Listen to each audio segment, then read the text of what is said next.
Chapter 8. Tempests, earthquakes, fires, whirlwinds, and physical upheavals attest the crucifixion of Christ. Many people are destroyed.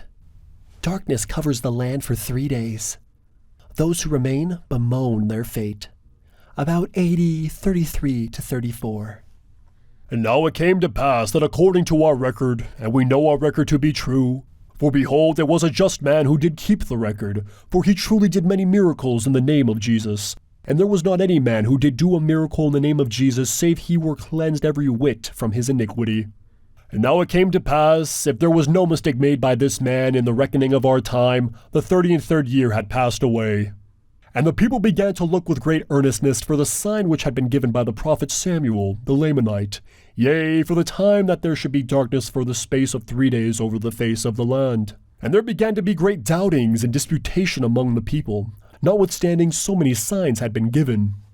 And it came to pass in the 34th year, in the 1st month, on the 4th day of the month, there arose a great storm, such as one as never had been known in all the land.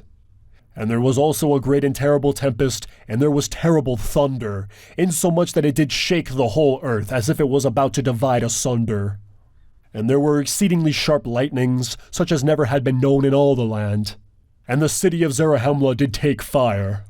And the city of Moroni did sink into the depths of the sea, and the inhabitants thereof were drowned. And the earth was carried up upon the city of Moronihah, that in the place of the city there became a great mountain. And there was a great and terrible destruction in the land southward.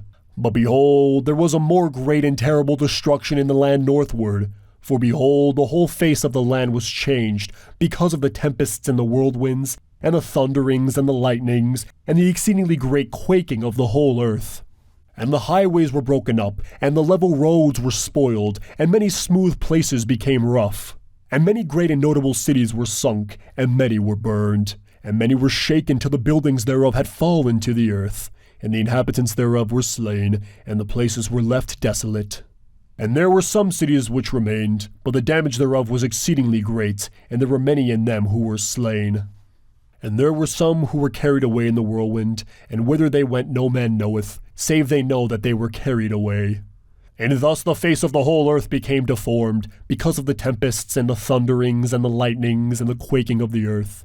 And behold, the rocks were rent in twain, they were broken up upon the face of the whole earth, insomuch that they were found in broken fragments, and in seams and in cracks, upon all the face of the land. And it came to pass that when the thunderings and the lightnings and the storm and the tempest and the quakings of the earth did cease, for behold, they did last for about the space of 3 hours, and it was said by some that the time was greater. Nevertheless, all these great and terrible things were done in about the space of 3 hours, and then behold, there was darkness upon the face of the land. And it came to pass that there was thick darkness upon all the face of the land, insomuch that the inhabitants thereof who had not fallen could feel the vapor of darkness.